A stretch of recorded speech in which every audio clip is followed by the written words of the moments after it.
I think we're still having people enter, and I'm happy to be seeing all the smiling faces. People are still entering, but hopefully people will mute as soon as they come in. I will do my best, Parker, to mute people if they're not muted. Sure, that'll be great. We'll have lots of opportunities to talk.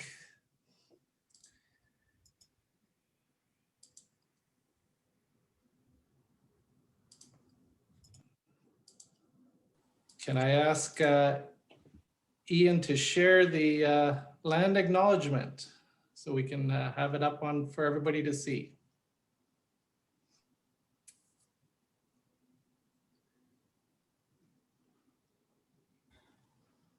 Thank you. Dialing in. We acknowledge that we are gathered on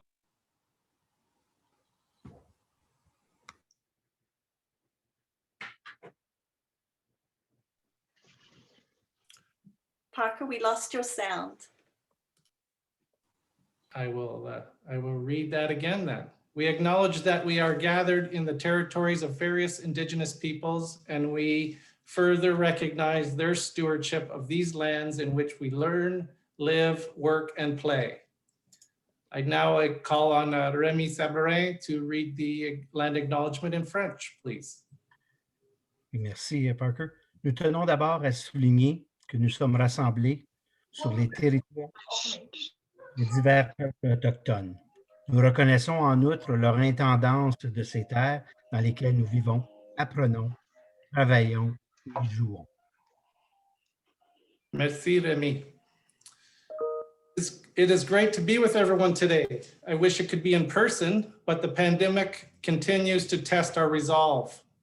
I am Parker Robinson, this year's OTF president. I'm from Sturgeon Falls, the wonderful near north. I've been a teacher for 20 years, and I'm so happy to be kicking off this year's symposium.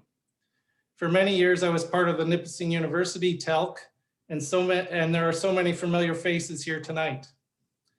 I want to welcome members of our curriculum forum with representatives from the many curriculum and subject groups in Ontario, the TELC committee members from all the faculties of education across the province, representatives from the faculties of education, and of course, the teacher candidates that are joining us for this event tonight. Thank you all for being here.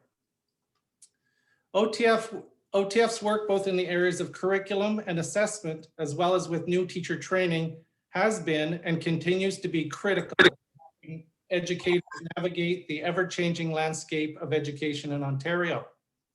This year's symposium is yet another opportunity to allow growth and improvement regarding a critical issue that our communities and broader society face. Our chosen theme this year, creating conditions, conversations, and collaboration for equity, diversity, and inclusion in teacher education, is timely and appropriate. Although this theme was chosen over a year ago, the events of this past summer, both in the United States and Canada, highlight once again that systemic racism, anti-Black racism, and other forms of oppression continue to impact our world. As educators, we have a critical role to help our students recognize racism in all its forms, confront it, and be agents of change. As members of the education community, we commit to creating teaching and learning spaces in which we safeguard the rights of all to equal treatment without discrimination. But how do we move from intention to action? How do we transition from being concerned observers to agents of real and lasting change? How do we embed equity and inclusion in everyday teaching and learning practices? We must find ways that move us from good intentions to meaningful actions that have sustained impact for the better. We at OTF are committed to being part of the positive changes that must occur. I look forward to the discussions and ideas we will share during our time together, and hope you will find ways to improve your approach to this critical issue. Finally, I'd like to thank the wonderful staff at OTF, Michelle and Rhonda, and Lindy and Ian for putting this event together. Another fantastic job by our staff. I'm now going to turn it back to Rémi for the introduction of our keynote speaker.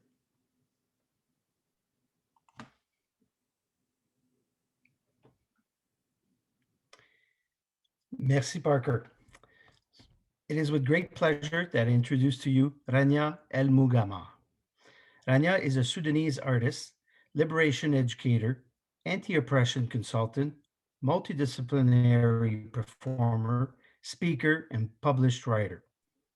As a writer, Rania's work explores the theme of identity, womanhood, blackness, flight, exile, migration, longing, gender, sexuality, and beyond. She is co-chair of the St. Jamestown Collective Impact Steering Committee, a member of the Leaders Panel for the Economic Development and Culture Strategic Plan of the City of Toronto. Rania has worked with hundreds of organizations, collectives, and institutions, well, including Vibe Arts, the Art Gallery of Ontario, the Ministry of Canadian Heritage, the Toronto Cultural Music Lab, Women's College Hospital, just to name a few. So please join me in welcoming Rania El Mugama. Hello, friends. It's lovely to see so many new faces and lovely to get a chance to share space with you today. Thank you for a warm and fulsome introduction. I feel very grateful that I get to be part of your learning journey. And I get to be part of the space, the container that holds the space together as we participate in what is a collective teaching and learning exercise. Hello, familiar faces. That's wonderful. I'm loving seeing people I know, but it's also really wonderful to see new people. That's like when you've done this for like 15 years and you've talked